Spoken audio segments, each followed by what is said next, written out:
Bonjour, bienvenue dans cette nouvelle capsule vidéo. Nous sommes dans l'épisode 2 de la Seconde Guerre mondiale, une victoire inattendue. Toujours dans le grand 1, toujours dans le grand A. Petit 2, des victoires allemandes marquantes. En effet, l'Allemagne va envahir la Pologne, attaquer la Pologne le 1er septembre 1939. Elle va rentrer en Pologne et l'attaquer pour un prétexte, c'est la récupération du couloir de Danzig qui fait le lien entre les deux parties de l'Allemagne, l'Allemagne classique et la Prusse orientale. Le 3 septembre 1939, les Français et les Anglais, par solidarité avec leurs alliés polonais, déclarent la guerre à l'Allemagne, mais n'interviennent pas. Le 27 septembre 1939, la Pologne capitule. Elle a été attaquée à l'ouest par l'Allemagne et à l'est par l'URSS, conformément aux clauses secrètes du pacte germano-soviétique. De septembre 1939 à mai 1940, il ne se passe plus rien. C'est ce qu'on appelle la drôle de guerre. Il ne se passe rien du côté français, mais l'Allemagne concentre ses forces à l'ouest pour se préparer à une nouvelle offensive, qui commence le 10 mai 1940, par l'attaque du Benelux, puis ensuite de la France.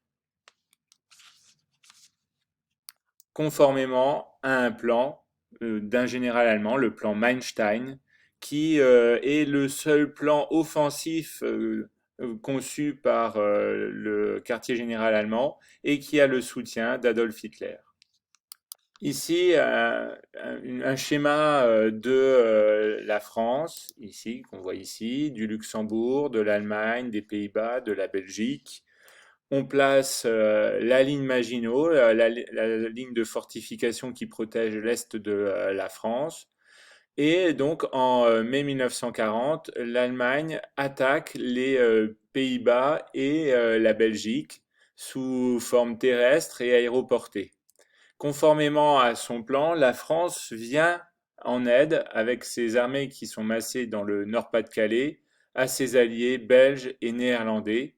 L'essentiel des forces françaises et celles qui sont aussi les plus modernes sont donc engagées dans le nord de la France et surtout maintenant en Belgique et aux Pays-Bas. Un point faible du dispositif qui a été négligé par les généraux français, c'est le massif des Ardennes, un massif avec un relief léger et forestier, et c'est cette zone qui est faiblement protégée par des unités françaises, et c'est là que l'Allemagne va concentrer sa seconde attaque par une attaque de type Blitzkrieg, c'est-à-dire une conjonction d'usage de forces aériennes, forces mécanisées et d'infanterie motorisée.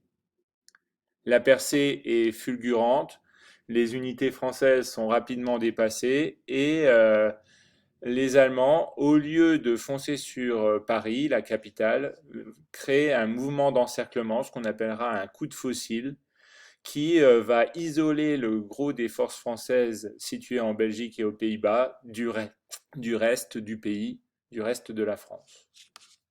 À l'issue de cette vidéo, il faudra être capable de décrire les différentes étapes qui marquent la campagne de France.